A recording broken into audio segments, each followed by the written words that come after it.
कहते हैं मोहब्बत इम्तिहान लेती है, लेकिन क्या मोहब्बत जान भी लेती है?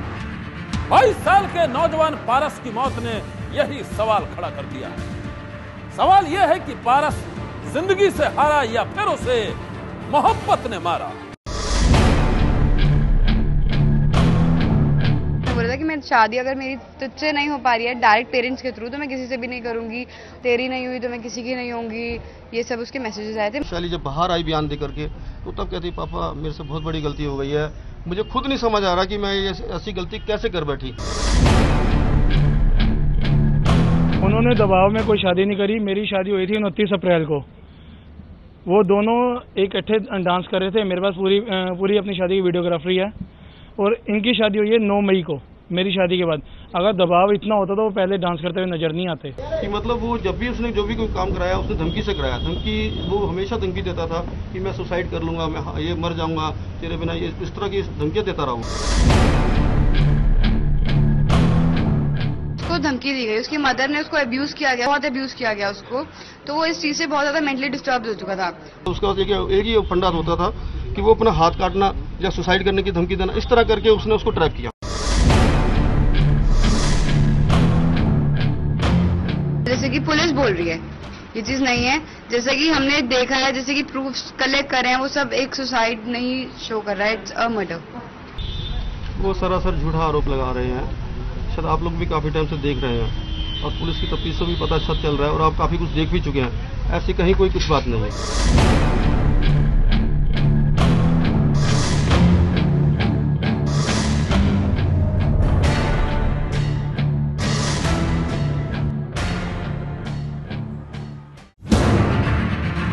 22 साल के टैटू बॉय पारस की प्रेम कहानी कैसे मौत की पटरी तक पहुंच गई?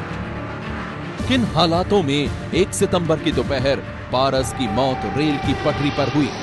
इस रहस्य से अभी पर्दा भी नहीं उठा है और अब पारस की प्रेम कहानी भी सवालों में घिर गई है। जिस शैली मित्तल नाम की लड़की के साथ पारस ने जिंदगी बसाने का सपना देखा था, जिसके साथ उसने शादी के 7 फेरे लिए थे, वो शैली मित्तल पारस की मौत के बाद अब तक खामोश है। लेकिन आरोपों से घिरे शैली के घर वालों ने पारस की मौत के 4 दिन बाद अपनी चुप्पी तोड़ी है। यही नहीं, उन्होंने अपने ऊपर लगे तमाम आरोपों को बेबुनियाद बताया है। यही नहीं, उन्होंने पारस की मोहब्बत से लेकर मौत तक की कहानी में कई चौंकाने वाले खुलासे किए हैं। और सवाल ये खड़ा हो गया है कि क्या पारस शैली से एक तरफा प्यार करता था? क्या शैली ने पारस के दबाव में आकर उससे शादी की थी? क्या पारस अपनी प्रेम कहानी में अकेला पड़ गया था? और सबसे बड़ा सवाल ये कि क्या पारस की मोहब्बत ही उसकी मौत की वजह बन गई? 2 दिलों से शुरू हुई थी मोहब्बत की एक कहानी और अब उसी प्रेम कहानी पर उठ रहे हैं सवाल ये कि क्या पारस हालात से लड़ने वाला एक जिंदा दिल प्रेमी था या फिर मोहब्बत के इम्तिहान में घायल एक कमजोर इंसान?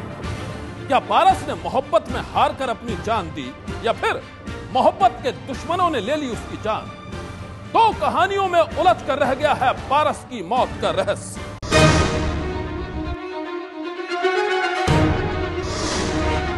पारस अपने प्यार में इस कदर डूबा था कि उसने अपने हाथ पर शैली के नाम का टैटू गुदवा रखा था। 6 साल पहले की दोस्ती धीरे धीरे मोहब्बत में बदल गई। शैली पारस के साथ घूमने जाती थी, पार्टियों में जाती थी। पारस का ये प्यार न तो उसके दोस्तों से छिपा था और न ही घर वालों से। लेकिन शैली के पिता की माने तो उन्हें अपनी बेटी के इस प्यार की खबर तक नहीं थी। परिवार को मालूम था तो कम से कम उन लोगों को हमसे बात तो करनी चाहिए थी।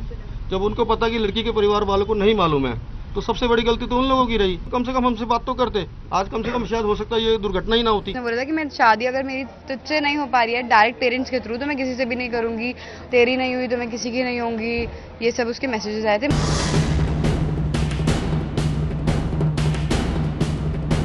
पारस के घर वालों के मुताबिक उसने शैली के सामने अपनी मोहब्बत का इजहार बहुत पहले ही कर दिया था और शैली ने भी पारस के प्यार पर कभी एतराज नहीं जताया। यहां तक कि जब बात शादी तक पहुंच गई तो शैली ने पारस का साथ दिया।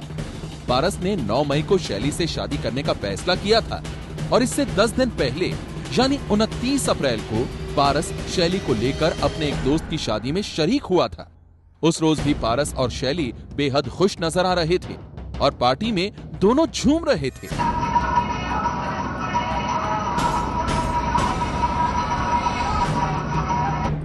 ठीक है, मेरी शादी में शरीक हुए थे शैली मित्तल और पारस वसीम दोनों। किस तरह की दोस्ती थी इन लोगों की? जैसा कि शैली ने ये कहा कि मैं दबाव में, मैंने मजबूरन। उन्होंने दबाव में कोई शादी नहीं करी। मेरी शादी हुई थी 29 अप्रैल को। वो दोनों इकट्ठे डांस कर रहे थे। मेरे पास पूरी अपनी शादी की वीडियोग्राफरी है और इनकी शादी हुई है 9 मई को, मेरी शादी के बाद। अगर दबाव इतना होता तो वो पहले डांस करते हुए नजर नहीं आते। 29 अप्रैल की इन तस्वीरों को देखकर नहीं लगता कि पारस और शैली किसी तनाव में थे। दो प्रेमियों के इस खुशनुमा पल को कई लोगों ने देखा था और इसके 10 दिन बाद यानी 9 मई को पारस और शैली ने आर्य समाज मंदिर में शादी कर ली। पारस के घर वालों के मुताबिक इस शादी से शैली बेहद खुश थी, लेकिन शैली के परिवार वाले इस शादी की एक नई कहानी सुना रहे हैं। शैली के पिता के मुताबिक शैली ने यह शादी पारस के दबाव में आकर की थी। शैली के पिता की माने तो पारस अक्सर खुदकुशी करने की धमकी देता था, प्यार में जान देने की बात करता था। पारस की इन बातों से शैली डर गई थी और इसी डर से उसने शादी का फैसला किया।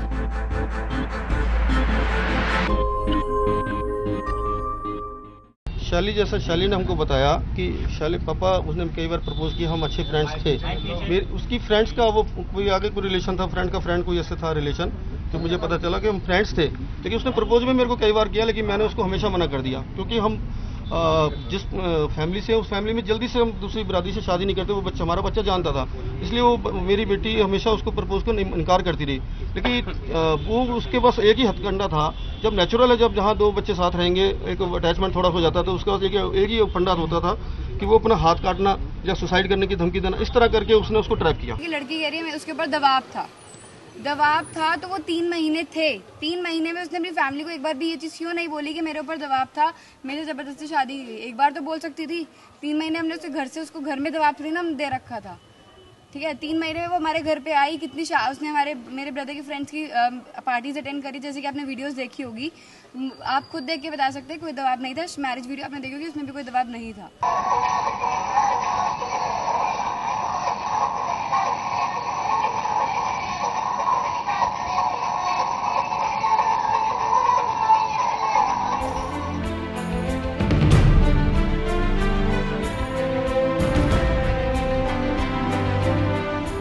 एक तस्वीर शादी से पहले की है तो दूसरी तस्वीर शादी के बाद की। इन दोनों तस्वीरों को देखकर यकीन करना मुश्किल है कि पारस ने खुदकुशी की धमकी देकर शैली का दिल जीता था।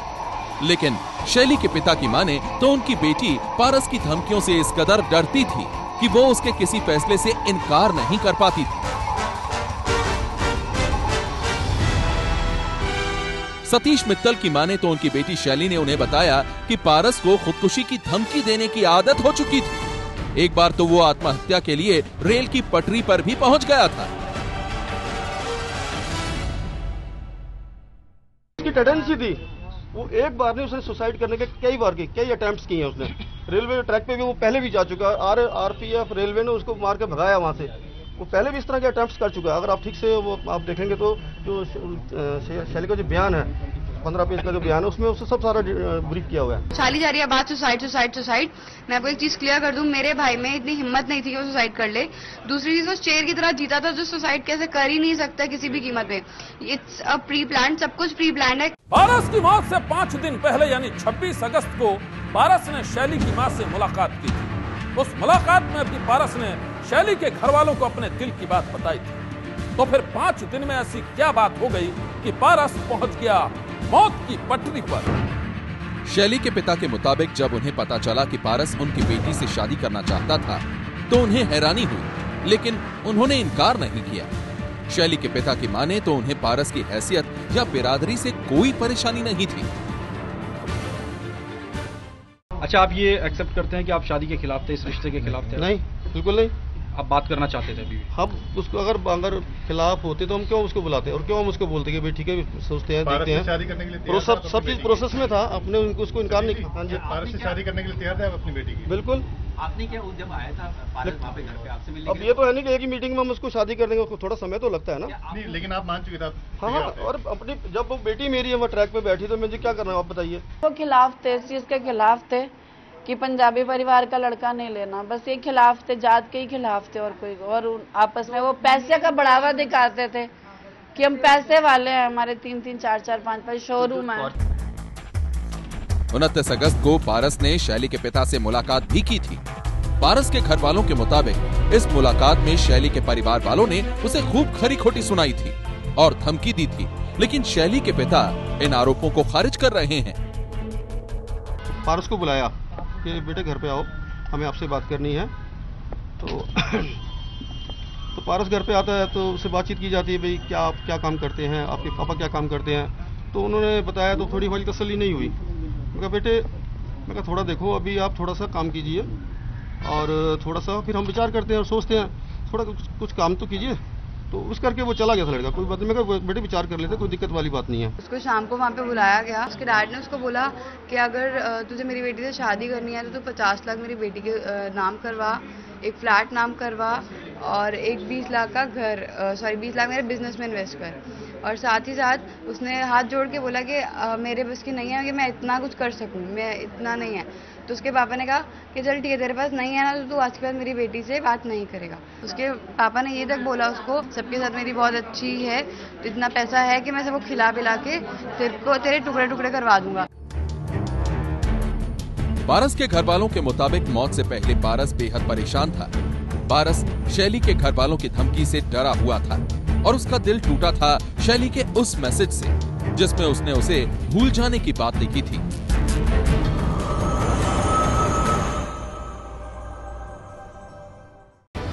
पारस की मौत के बाद शैली दुनिया के सामने नहीं आई है। उसकी जगह शैली के पिता पारस की मोहब्बत और मौत की कहानी सुना रहे हैं।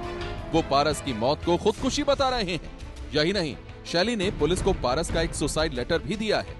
बताया जा रहा है कि ये सुसाइड लेटर पारस ने अपनी मौत से कुछ दिन पहले लिखा था।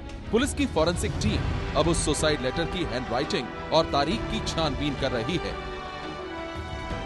बाबा तो अगर मेरा भाई सुसाइड करेगा तो एक कॉपी घर पे देगा कि नहीं देगा, जो फैक्ट है। और 4 दिन बाद लड़की को याद आ रहा है सुसाइड नोट देना। अगर वो उसे प्यार करती थी तो वो हमें पहले भी इन्फॉर्म कर सकती थी, वो उसने किया नहीं। 4 दिन के बाद उसको सुसाइड नोट मिल रहा है। सुसाइड नोट के साथ साथ पैसा चढ़ाया गया है, इसीलिए केस उछल रहा है। दैट्स इट, इसलिए बात उछल रही है। इस बीच पुलिस को पारस की पोस्टमार्टम रिपोर्ट भी मिल गई है, लेकिन पुलिस फॉरेंसिक रिपोर्ट मिलने के बाद ही इसे सार्वजनिक करेगी। पारस भसीन की पोस्टमार्टम रिपोर्ट पुलिस को मिल चुकी है। सूत्रों के मुताबिक पारस भसीन के शरीर पर जितनी भी चोटें हैं वो सभी एंटीमॉर्टम है, यानी कि मौत से पहले ही उसको चोटें लगी हुई हैं। और साथ ही ये भी लिखा गया है कि जितनी भी चोटें हैं वो सभी ब्लंट ऑब्जेक्ट की वजह से आई हैं और जो मौत हुई है पारस भसीन की वो हुई है ट्रेन की इम्पैक्ट की वजह से। और साथ ही ये भी लिखा गया है पोस्टमार्टम रिपोर्ट में कि उसका विजरा प्रिजर्व किया गया है, ये देखने के लिए कि कहीं उसे नशीला पदार्थ लाकर धक्का तो नहीं दिया गया ट्रेन के सामने। और शायद यही वजह है कि दिल्ली पुलिस अब पारस भसीन की फॉरेंसिक रिपोर्ट का इंतजार कर रही है, जिसके बाद ही साफ हो पाएगा कि उसकी मौत हादसा है, खुदकुशी या फिर हत्या। इस बीच पुलिस पारस के घर के पास लगे सीसीटीवी कैमरे से मिली फुटेज की भी जांच कर रही है। पारस के घर वालों के मुताबिक 1 सितंबर को जब पारस अपने घर से निकला तो बाहर काली गाड़ी में कुछ लड़के उसके इंतजार में थे। अब दिल्ली पुलिस की क्राइम ब्रांच की टीम अब यहाँ जो इस इलाके में सीसीटीवी कैमरे लगे हैं उससे फुटेज इकट्ठा कर रही है और ये जानने की कोशिश कर रही है कि पारस भसीन जिस दिन यहाँ से गया था वो यहाँ उसके परिवार वालों का कहना था कि HR नंबर की एक काली गाड़ी आई थी और उस गाड़ी में सवार होकर पारस भसीन यहाँ से गया था। तो कुल मिलाकर पारस भसीन के घर के आसपास 3 सीसीटीवी कैमरे हैं। 2 लेफ्ट हैंड पे लगा हुआ है ये कैमरा और 1 राइट हैंड पर कैमरा लगा हुआ है, जिससे ये पूरे इस गली में आने जाने वाले लोगों के ऊपर निगाह रख सकता है ये कैमरा। पारस की मौत के कई पेंच अभी खुलने बाकी हैं। पुलिस की छानबीन के बाद ही सामने आ पाएगा उसकी मौत का गुनहगार कौन है। आखिर क्या है पारस की अधूरी प्रेम कहानी का सच? ये रहस्य अभी खुलना बाकी है कि पारस जिंदगी से हारा या फिर मोहब्बत ने उसे मारा। सनसनी के लिए संतोष कुमार के साथ नीरज राजपूत की रिपोर्ट।